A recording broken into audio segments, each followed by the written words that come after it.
Hai, selamat berjumpa lagi. Tentunya masih bersama saya, Fernando Urmeneta. Dalam perjumpaan kali ini, saya ingin mengangkat sebuah tema yang sangat penting, tetapi seringkali masih dianggap tabu oleh masyarakat, yaitu mengenai stigma terhadap kesehatan mental. Nah, mengapa topik ini penting, teman-teman ya? Karena tidak jarang stigma yang diberikan pada orang-orang yang sedang berjuang menghadapi kondisi mentalnya itu membuat mereka jadi mengurungkan niat untuk mencari bantuan.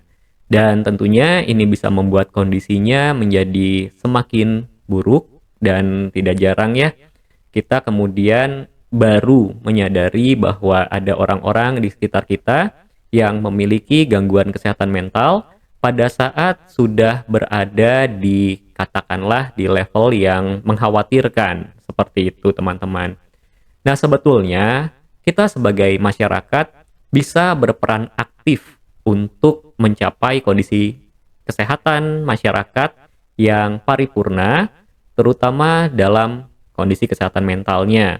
Nah, apa saja yang bisa kita lakukan dan apa saja dampaknya dari stigma kesehatan mental ini? Maka pastikan teman-teman menyaksikan video ini sampai selesai.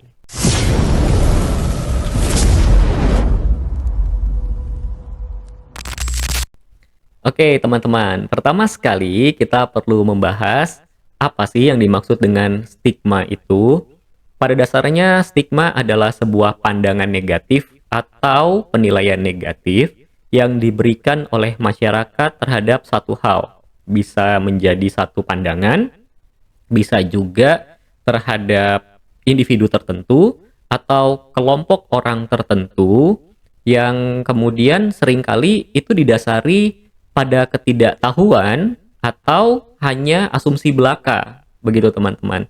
Nah, dalam konteks kesehatan mental, stigma ini bisa kita artikan sebagai sebuah penilaian atau pandangan negatif terhadap kondisi kesehatan mental. Dalam hal ini, terhadap orang-orang yang sedang mengalami gangguan kesehatan mental. Lalu apa saja jenis-jenis dari stigma terhadap kesehatan mental? Maka kita bisa membaginya menjadi dua, teman-teman ya. Yang pertama adalah stigma yang berasal dari eksternal atau lingkungan sosial, dan kemudian stigma yang berasal dari internal.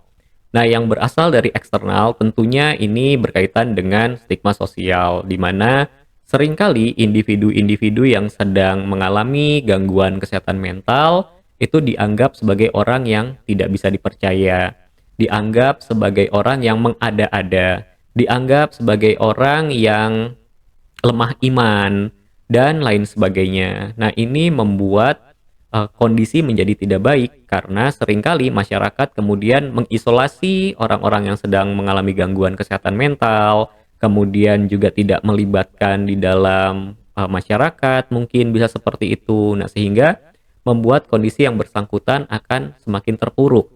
Nah, lalu yang kedua, stigma internal, yaitu pandangan negatif orang-orang yang sedang mengalami gangguan kesehatan mental terhadap kondisinya sendiri.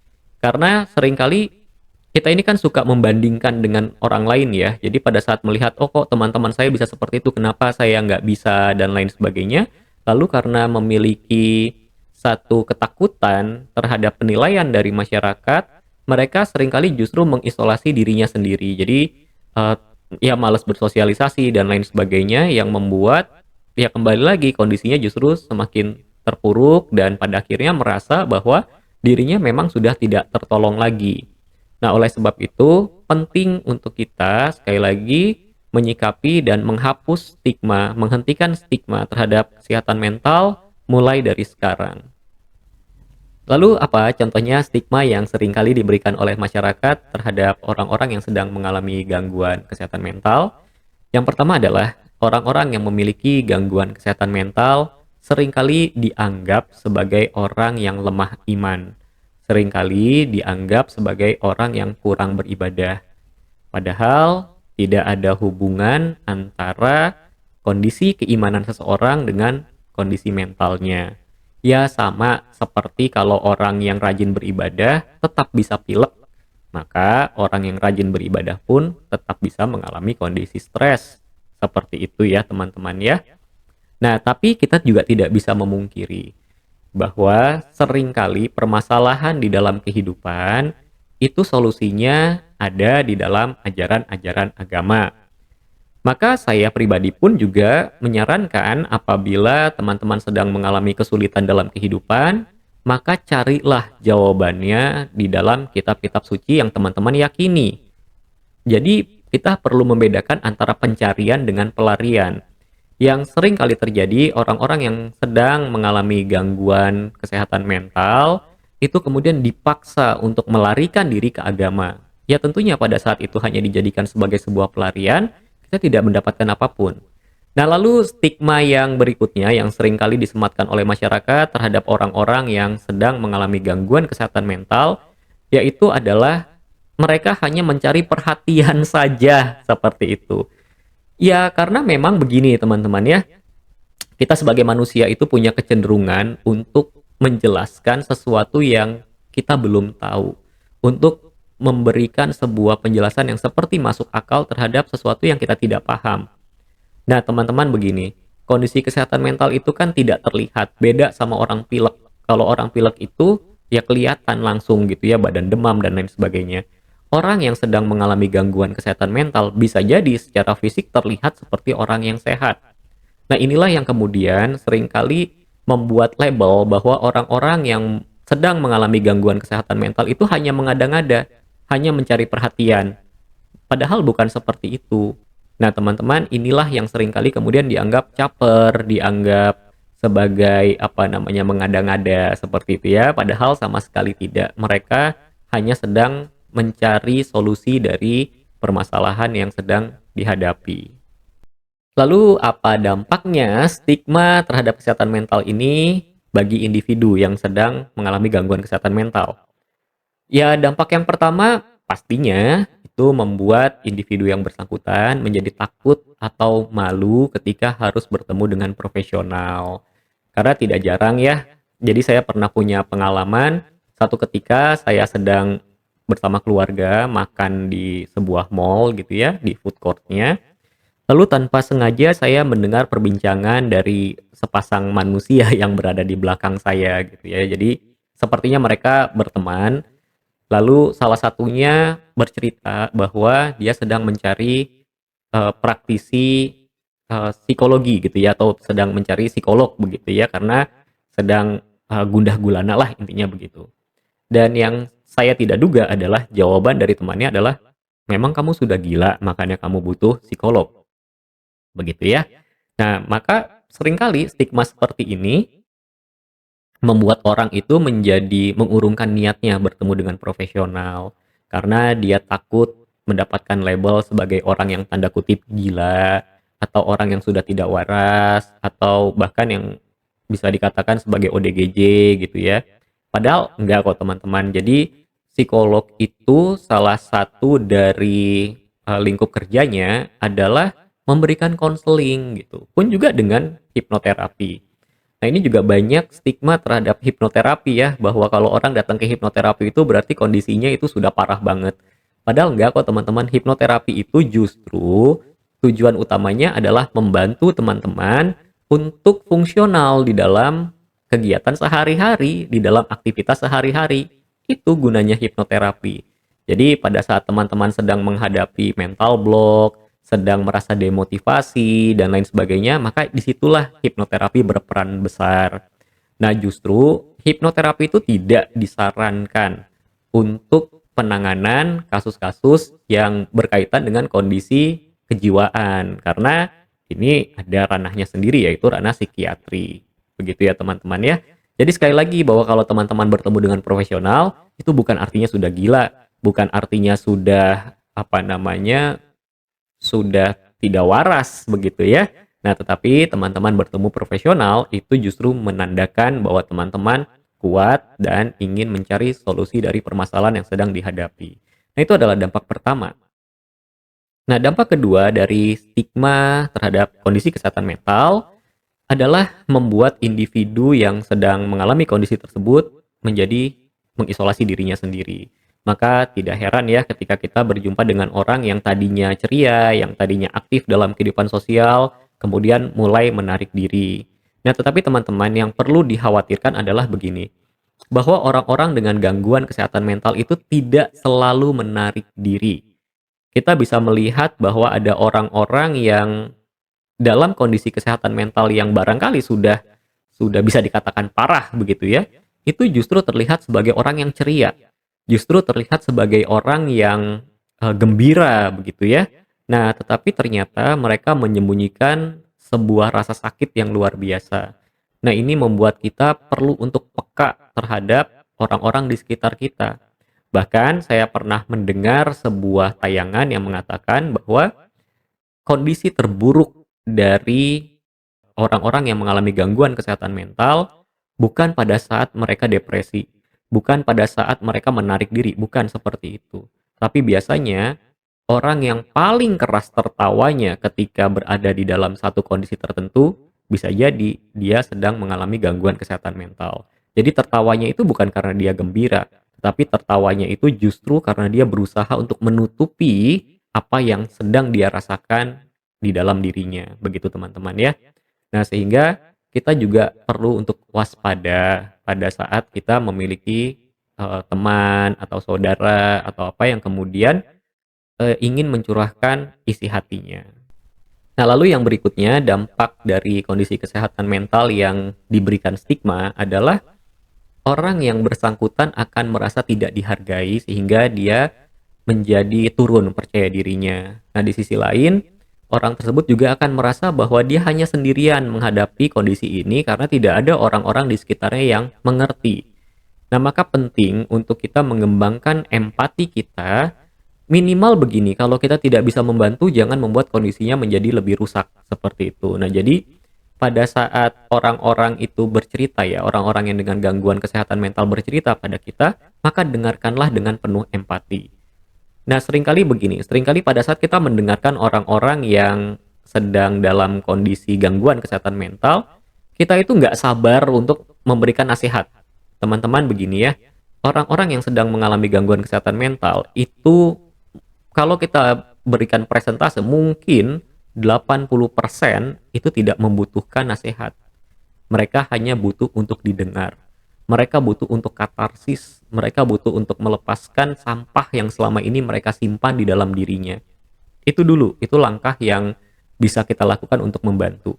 Nah, tetapi tidak bisa dipungkiri ya bahwa setiap orang kan punya masalahnya sendiri-sendiri dan tidak semua orang kemudian dilatih untuk mendengarkan dengan empati. Nah, apabila teman-teman tidak atau merasa tidak mampu untuk melakukan itu, maka tidak ada salahnya untuk mendorong keluarganya atau temannya yang sedang berada dalam kondisi kesehatan mental tertentu untuk bertemu dengan praktisi profesional. Itu juga sudah sangat membantu kok. Karena pada saat teman-teman memberikan sebuah dorongan bagi orang-orang yang sedang mengalami gangguan kesehatan mental ini, mereka akan menganggapnya, oh kalau saya pergi ke profesional itu hal yang biasa-biasa saja kok. Sama seperti kalau teman-teman sedang mengalami pilek, lalu pergi ke dokter, atau demam, lalu pergi ke dokter, sama seperti itu. Karena prinsipnya, kondisi kesehatan mental kita itu sama dengan kondisi kesehatan fisik kita. Maka kalau fisik kita bisa sakit, maka mental kita pun juga bisa sakit, begitu teman-teman ya. Lalu bagaimana kita bisa mengatasi stigma ini? Nah, teman-teman, sebetulnya sepanjang pemaparan tadi saya sudah menyelipkan beberapa langkah yang bisa dilakukan untuk menghadapi stigma terhadap kesehatan mental. Nah, tetapi sebelumnya saya juga ingin membahas tentang kondisi kesehatan ya. Jadi ada 5 pilar yang kita perlukan untuk mencapai kesehatan. Kesehatan ini termasuk dalam kesehatan fisik maupun kesehatan mental tentunya. Nah, yang pertama adalah promotif. Promotif itu adalah bagaimana kita mempromosikan tentang gaya hidup yang sehat. Ya, salah satunya menjadi tujuan dari channel ini. Nah, yang kedua adalah memberikan edukasi kepada masyarakat. Apa sih bedanya promosi dengan edukasi? Nah, promosi itu berupa narasi biasanya. Jadi kita mempromosikan bahwa kamu tuh harus hidup sehat loh, caranya gimana ya gitu. Nah, ketika kita berbicara dengan cara, itu artinya kita sudah masuk kepada edukasi, memberikan edukasi kepada masyarakat apa yang bisa dilakukan untuk memiliki kondisi kesehatan yang baik.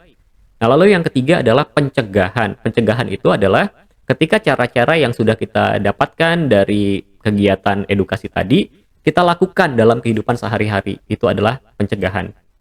Nah, yang keempat adalah pengobatan atau kuratif, dan yang kelima adalah rehabilitatif. Biasanya, masyarakat itu baru bertemu dengan profesional kalau sudah masuk ke kuratif dan ke rehabilitatif. Inilah yang kemudian menjadi sesi yang berkepanjangan karena butuh waktu ya, dan kemudian juga terkait dengan biaya pastinya. Nah, maka kalau kita mulai berpusat pada pencegahan, nah ini akan menjadi lebih baik. Karena kan prinsipnya mencegah lebih baik daripada mengobati. Oke, kembali pada topik bahasan kita. Bagaimana kita bisa mengatasi stigma ini? Maka hal pertama yang bisa kita lakukan adalah hentikan penilaian atau hentikan labeling terhadap orang-orang yang sedang mengalami gangguan kesehatan mental. Hentikan kita mengatakan orang-orang yang sedang mengalami gangguan kesehatan mental ini sebagai orang yang lemah iman, sebagai orang yang kurang beribadah, sebagai orang yang mengada-ngada, sebagai orang yang hanya cari perhatian. Hentikan itu semua. Mengapa? Karena semua label ini membuat orang yang sedang berjuang dengan kesehatan mentalnya merasa tidak diterima oleh masyarakat. Padahal penerimaan masyarakat terhadap diri mereka itu sudah membuat semangat yang luar biasa di dalam diri mereka. Pada saat mereka merasa bahwa masyarakat menerima keberadaan mereka, maka mereka juga merasakan bahwa mereka tidak sedang sendiri. Mereka merasa bahwa masyarakat berempati kepada mereka. Sehingga akhirnya apa? Akhirnya membuat mereka punya keinginan untuk pulih. Begitu ya, itu adalah langkah pertama yang bisa dilakukan.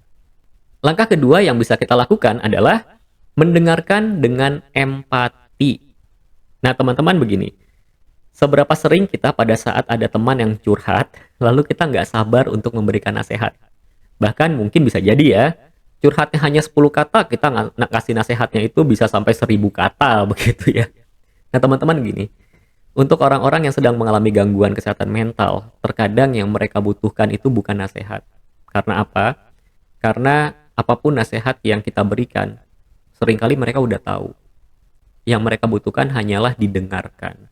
Karena dengan didengarkan, itu artinya mereka diberikan kesempatan untuk membuang sampah yang selama ini mereka endap di dalam dirinya.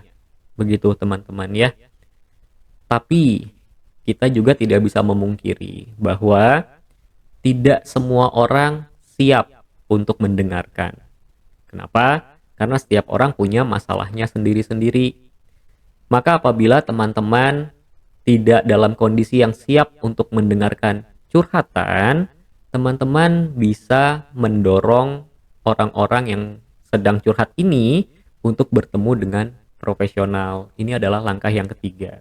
Mengapa? Karena kalau kita mendorong orang-orang ini untuk bertemu dengan profesional, orang-orang yang sedang mengalami gangguan kesehatan mental untuk bertemu dengan profesional, itu sama saja dengan kita menghapus stigma bahwa bertemu profesional itu menandakan kita sudah tidak waras. Gitu, stigma itu akan terhapus. Mengapa? Karena orang yang sedang menghadapi, sedang berjuang dengan kondisi kesehatan mentalnya akan merasa bahwa oh ternyata hal yang biasa saja loh kalau saya bertemu dengan profesional itu, gitu ya. Dan jangan khawatir teman-teman ya, bertemu dengan profesional itu sekali lagi bukan artinya teman-teman itu tanda kutip sudah gila, bukan artinya teman-teman itu sudah tidak waras, bukan kok. Jadi kalau teman-teman ke psikolog misalnya, psikolog itu salah satu job desk-nya itu adalah memberikan konseling. Artinya menerima curhatan, bahasa awamnya begitu. Dan apabila teman-teman juga misalnya begini, bertemu dengan hipnoterapis, apalagi dengan praktisi hipnoterapi, sama sekali jauh dari yang namanya kondisi gangguan jiwa. Sangat jauh sekali, karena pada dasarnya hipnoterapi itu digunakan untuk membantu teman-teman fungsional di dalam menjalani kehidupan seperti itu.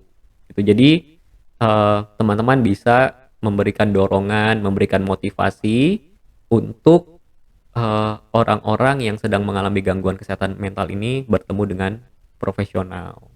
Seperti itu ya, itu langkah yang ketiga.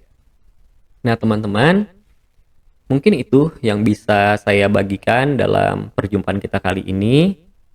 Intinya yang ingin saya sampaikan begini teman-teman, bahwa dalam mengatasi stigma terhadap kesehatan mental, ini tentu tidak cukup hanya melalui channel YouTube seperti ini, dan tidak bisa diubah dalam waktu satu malam.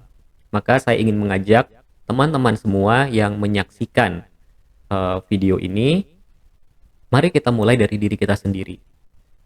Mari kita mulai untuk tidak menghakimi baik diri kita sendiri maupun orang lain. Mari kita mulai untuk melatih empati kita terhadap orang-orang yang sedang berjuang di luar sana. Karena banyak loh orang-orang yang sedang berjuang di luar sana, gitu ya. Dan mari kita juga berhenti untuk memberikan penghakiman pada mereka. Karena percaya teman-teman pada saya bahwa orang-orang yang sedang mengalami gangguan kesehatan mental, orang-orang yang sedang berjuang untuk kembali memiliki kesehatan mental yang baik, hampir setiap hari mereka sudah menghakimi diri mereka sendiri. Maka hal terakhir yang mereka butuhkan dari kita adalah penghakiman dari kita. Jadi kita bisa membantu mereka lebih banyak dengan stop penghakiman dan memberikan label-label yang aneh-aneh kepada orang-orang yang sedang berjuang. Karena sekali lagi, kita tidak pernah bisa merasakan apa yang sedang mereka rasakan. Begitu teman-teman ya. Baik, mungkin hanya itu yang bisa saya sampaikan. Semoga teman-teman mau merenungi apa yang sudah saya sampaikan pada teman-teman. Dan dari hasil perenungan itu semoga juga bisa menjadi sebuah gerakan untuk kita bisa mewujudkan sebuah masyarakat yang sehat secara paripurna. Jadi sehat secara fisik, sehat juga secara mental emosional, sehat secara hubungan, lalu sehat secara finansial, dan pada akhirnya juga sehat secara spiritual. Begitu teman-teman ya. Oke teman-teman, terima kasih sudah menyaksikan. Semoga apa yang saya berikan ini bisa membawa manfaat yang besar untuk diri kita semua.